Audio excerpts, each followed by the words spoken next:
Welcome to Nasdaq TradeTalks. I'm Jill Malandrino, global markets reporter at Nasdaq. In just 3 years, the ways in which people work have undergone a dramatic paradigm shift. Joining us to discuss, we have John Sullivan, U.S. Chair at DLA Piper, to discuss the impact on the commercial real estate space. John, it's great to have you with us. Welcome to Trade Talks. Hey, Jill, thanks. Great to be here. You got it. DLA Piper's 2023 State of the Market report found that leaders in commercial real estate are bearish about the next 12 months. What are the main drivers of that?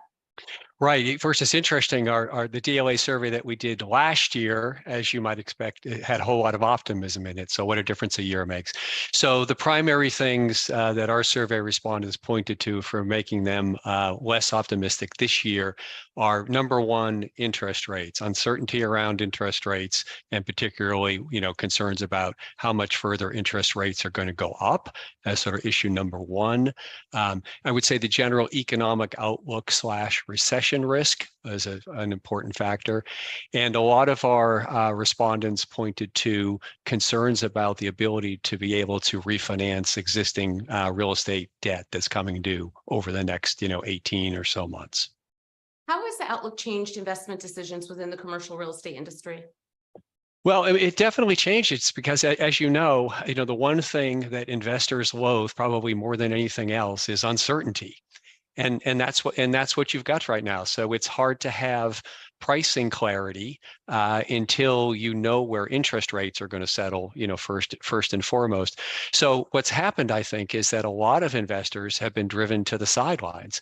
There's a tremendous amount of equity capital that's been raised to invest in real estate.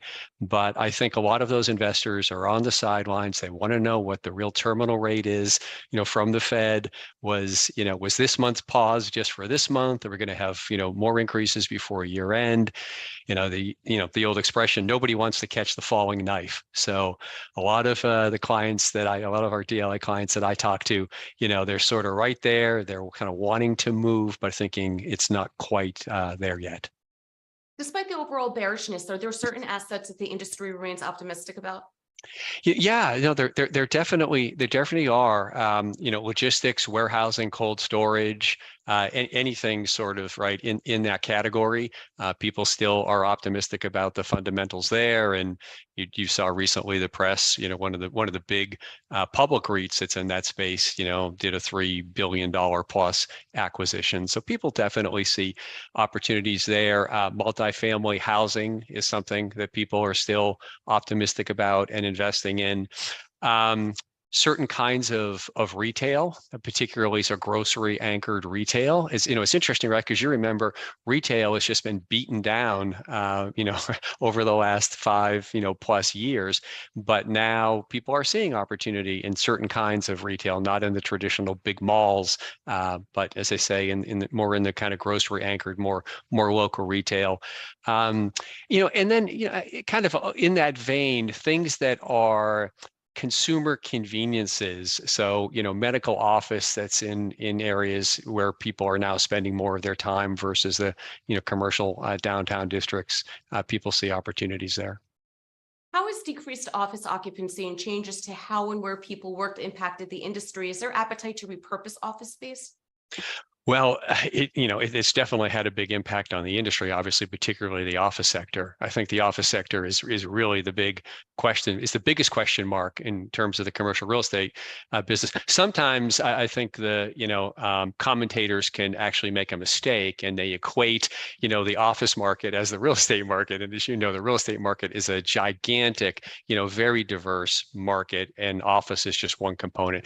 But office is definitely challenged. I think what we're seeing play out is a difference between the haves and the have-nots. And the haves are the brand new buildings, amenity rich, ESG friendly, sort of the shiny new toys.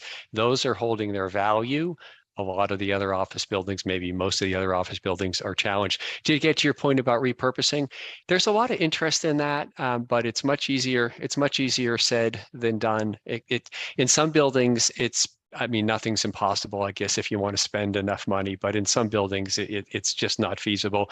And even in the buildings where it's feasible, it's expensive. So I don't think that that's going to be the panacea.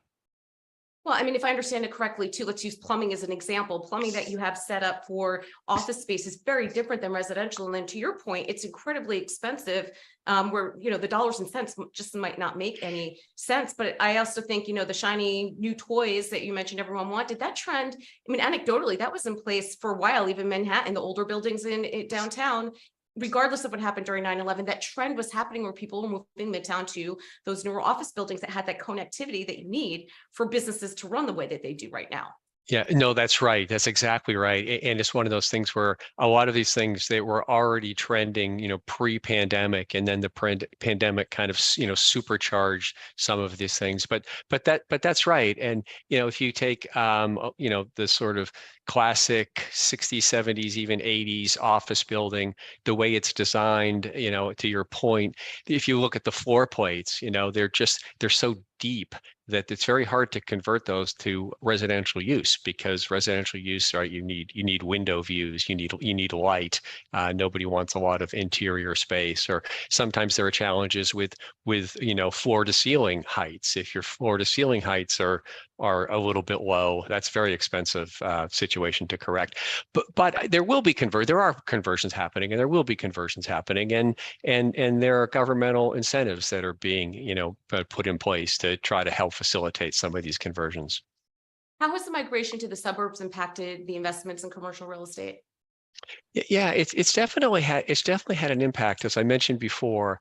With people, nobody knows where we land, right? Do we land on average at 3 days a week or 4 days a week? Who knows? But one thing that seems certain, at least for the foreseeable future, is that people are spending more time around wherever they live. A lot of people live in the suburbs, not in the downtown city areas. So that's driving demand for services, for restaurants, for medical office, for those kinds of things in those markets. And so that's attracting investors into those markets. And in your research, did they cite safety as a concern for leaving some of these cities? I mean, the media has been covering what's been happening in San Francisco quite extensively as an example. Right. No, there was no specific mention that I recall in the DLA survey of safety concerns, but let's be honest, right? At least in certain of the cities, it is a concern, and I think something that as a society, frankly, we're going to have to address. Yeah. And finally, John, it sounds as if initially at the top that really what's happening with interest rates and the Fed is the biggest outlier, right, when it comes into CRE investing. With the pause, we know it's a little bit more hawkish, the Fed's outlook. Do you think if there are any changes to it where they remain paused, or if there's cuts in early 2024, that could change the outlook for CRE? Yeah, I really do. I think, and the DLA survey respondents clearly were pointing to this, that a kind of clarity with respect to interest rates, I think, could have the single greatest impact on the market, and I think is the one thing that could really loosen up some of this investment capital that has been on the sidelines. It almost might not matter so much where the interest rates settle, but just that there's clarity on where they're going to be for some period of time, and not this sort of month to month, waiting and watching that we've been going through. All right, John, we appreciate the insight. Thanks for joining us on Trade Talks. I'm Jill Malandrino, Global Markets Reporter at Nasdaq. Thank you, Jill.